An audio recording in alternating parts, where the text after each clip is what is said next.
Cyclones, floods, heat waves. Extreme weather events are getting more frequent and intense. In the future, climate change will reinforce these trends and increase the need for disaster response. With growing demands, how can we ensure the needs of the most vulnerable are met? Forecast-based financing is grounded in anticipation instead of reaction.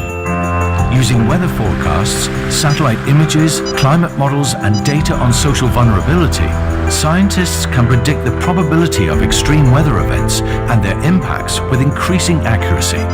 For the first time, we are able to act before disaster strikes, thereby saving lives and also to use resources more efficiently. This anticipation mechanism for forecast-based action is integrated into our Disaster Relief Emergency Fund, short DREF. Forecast-based financing uses scientifically determined early warning indicators to decide when, where, and how resources are mobilized and funds are released. If certain thresholds are reached, money is dispersed and action can be taken automatically before disaster strikes. This mechanism makes the fund fast, reliable, and efficient. Potential risks and costs can be reduced by acting earlier with adequate measures such as building shelters, providing health kits, or transferring cash. Damages and losses can be prevented. The Red Cross Red Crescent movement is the pioneer in disaster response worldwide. Governments, institutional donors, and the private sector support us. Be part of our strong community, and together we will lead disaster response into a new era. To learn more about the fund, visit forecastbasedfinancing.org.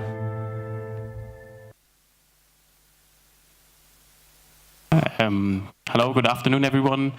Thank you for having me. Thank you for organizing this great event. I'm actually quite happy to be here. There's one specific reason.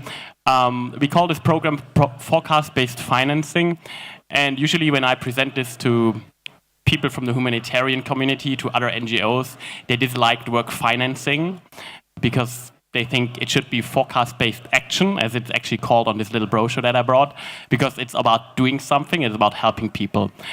But the name forecast-based financing goes down to why we started this program in the first place. Because, as I said, humanitarians, they like to do things, they like to help people, but they don't want to think about where actually does the money come from, how are we going to pay for this. It's actually something they would like rather not discuss than getting on the ground and helping people.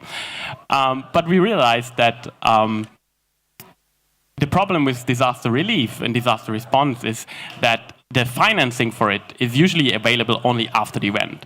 So imagine there's a typhoon hit the coast, lots of destructions, and then only help is coming in, and you actually can apply for funding from, let's say, governments and institutional donors. So the first thing you have to do after the event has happened is actually to fill out some forms to get access to funding. And of course you lose time, and it's not very efficient. And a lot of people are thinking hard, like, how can we actually change this? How can we access money earlier? And how can we make sure that this money is put to good use? So forecast-based financing was an idea that was actually born a couple of years ago with colleagues from the Red Cross Red Crescent Climate Center, who were working hard on a mechanism that enables us, the humanitarian community, to access funds before a disaster happened. And we had a couple of conversations with donors, and what they realized is that we have to make sure that the funds are used in a way that it's actually really impactful, and that the result is better than if you would use it afterwards. So what we came up with in the whole concept is actually based of three components. The first part, of course, it's the forecasts. So what we do is we use weather forecasts, satellite data, and other sources of information where we can actually use to predict extreme weather events. Mainly we're working at the moment with heat waves, cold waves, floods, and cyclones. But it actually can be used with other events as well. It's just that we had to get started somewhere. And we have about 15 pilot countries now, and 5 have seen so-called what we call activation. So what's an activation? It means that the forecast has reached a threshold, and the threshold has triggered an action.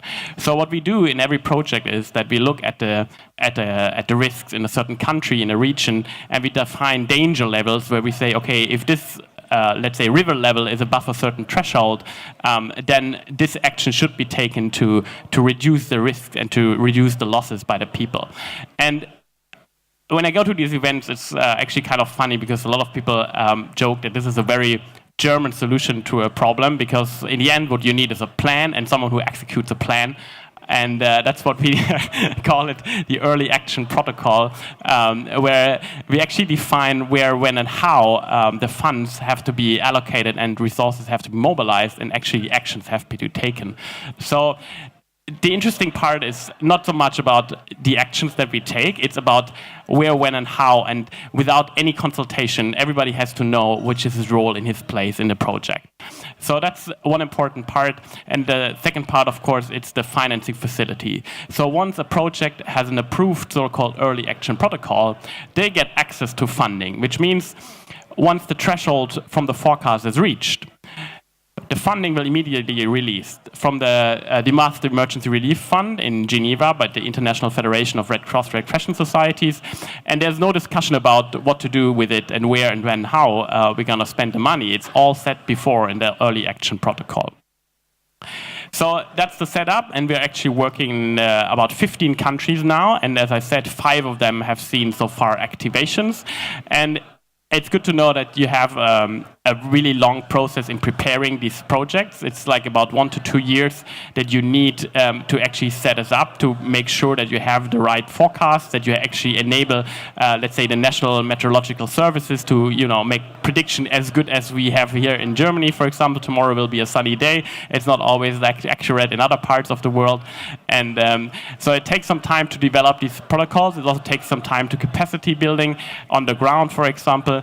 But in about 1 to 2 years, we're actually able to implement these projects.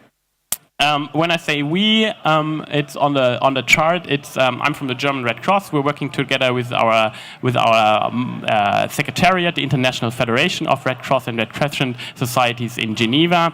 And as I said, we have the Red Cross Red Crescent Climate Center as a partner. And there are actually many, many more partners involved in this project. There are scientists. A lot of them are local scientists. So, for example, we work in Peru with the Peruvian Meteorological Service. So we always make sure that we use the local knowledge to implement these projects. And we have also other organizations. We have the World Food Program, for example. We have the FAO. I think even the World Bank is as partner in one of the projects. So it's not about having this like small little community that cares about something. It's actually we want to bring this idea forward and to spread it as widely as possible. And where we are now, as I said, we have started in 15 countries, and we want to take it a step further. We want to increase the coverage worldwide, because actually there's no limit. Of course, we concentrate on countries that have a higher risk and high exposure to natural hazards that are climate change related, but we're not confined to this. We could actually use the methodology and apply it in Germany as well if you want. We could go to a developed country and use it as well. It just depends like how much information is there and how can we actually improve the forecast models. And if we talk about support, of course, what we need is funding. We have a generous donor with the German Federal Foreign Office. They actually started the whole process. They actually were very supportive in the beginning. They said, okay, we want to get this idea off the ground, because we see that we spend so much money every year on measurements that are actually only take place afterwards. So they were really supportive and are supporting the project until 2020, at least with core funding. But we also have private donors, and if you know the Red Cross, we always work local to local. So we're looking for other countries that we can implement new projects where we can actually find new donors that are open to sponsor a project in their respective country. We have, for example, a project that's taking place in Vietnam now. That's a very new one. We have one in Mongolia. We have one in Bangladesh. So there are many, many more projects, and we're hoping to expand the coverage and to gain more and more experience about the approach. And as we try to do this, we of course look also for experts to help us with some of the stuff. As I said, financing is not the things we do every day, as well as like a lot of technology companies are really interesting to share their expertise with us, share their technology. We just had a call with a company that, for example, uses satellite data to predict landslides. So it's a really a wide field, and we really hope to find new partners for this project to make it a really lasting success. Yeah, and I saw we have also a booth here. If you were interested to learn more, you come and visit us. It's a really interesting project, and this video is brand new, so we can also visit our new website, forecast-based-financing.org. Thank you.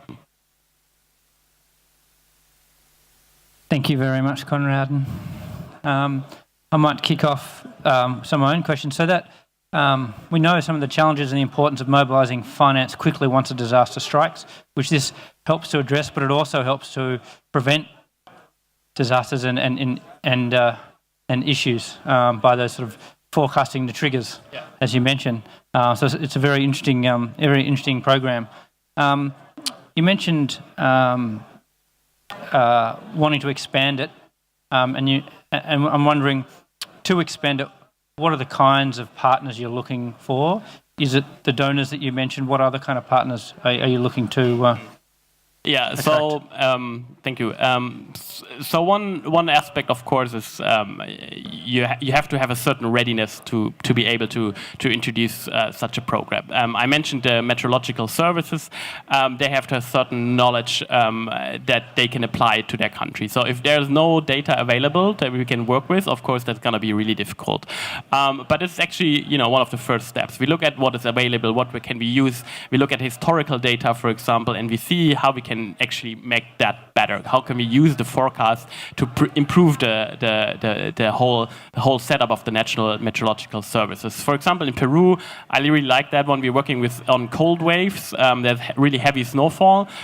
So we paired the Peruvian meteorological service with the one from Switzerland, who are really, really good at predicting snowfall. And they actually have now new models that they can use. So their prediction model became much better. For us as the Red Cross, if we know where the heavy snowfall will set in, we can actually act earlier and help the people to, losing their livestock and losing all their livelihoods.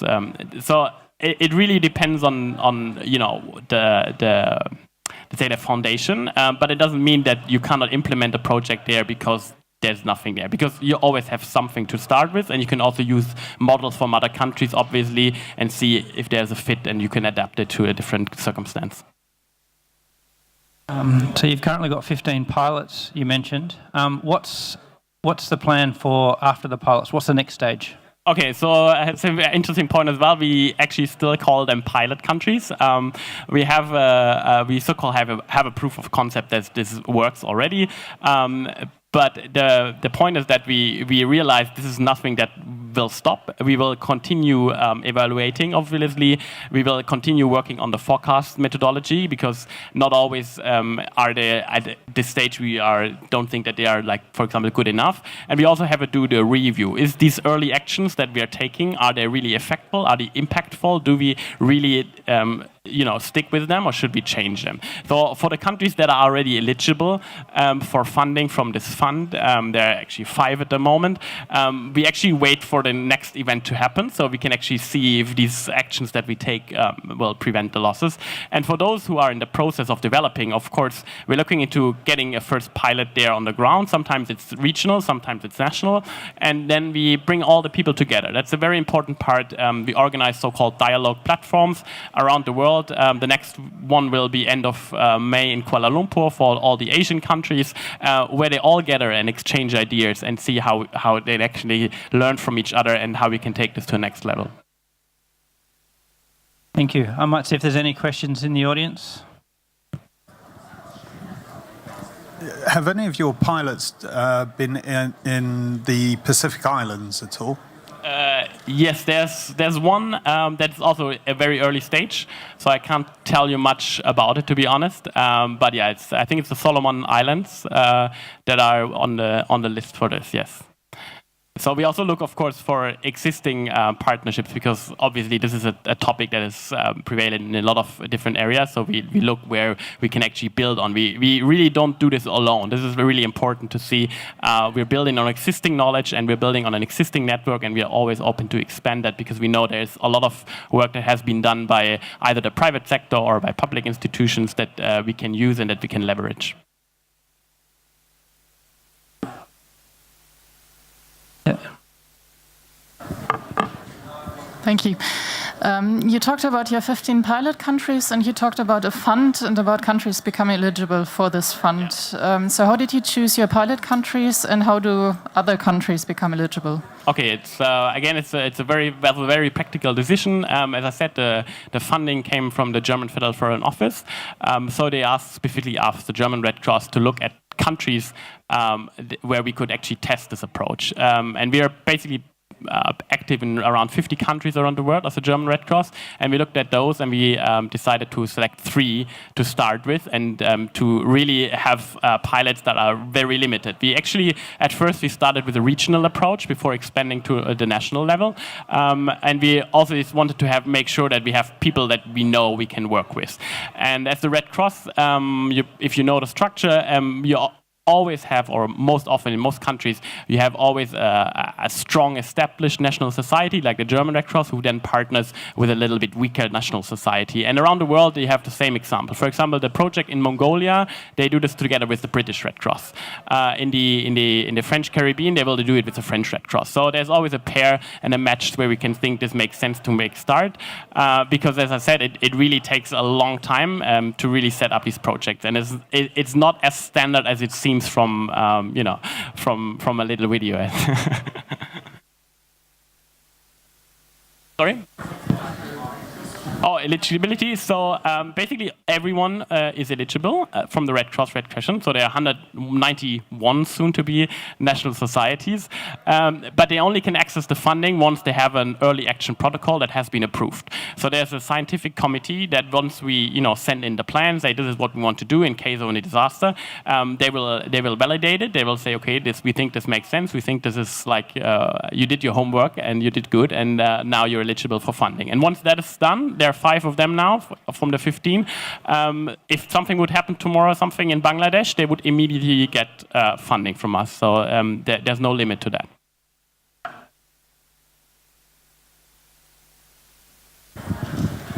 Hello. One question regarding the rapid onset disaster. How effective is this for earthquakes or like very rapid onset disasters? And are you somehow also competing maybe with the other instruments such as risk insurances that also have the aim to get the money out rather quickly? Good question.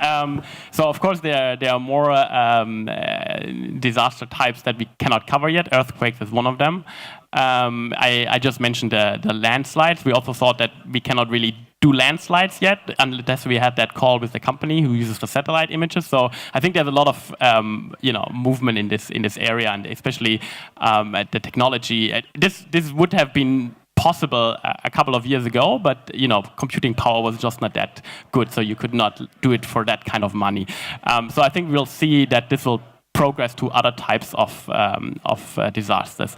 And concerning the competition, of course there's some sort of competition, but I think because we're in humanitarian organizations, we're really looking at the most vulnerable people. We're really looking where where the help is needed most, and that's also the clash that we sometimes have with the insurance industry, because of course the most vulnerable poor people are not the best clients for them. So of course we're talking to the insurance industry and how we can combine this, and especially how we can combine our expertise. But so far we don't see a real overlap yet.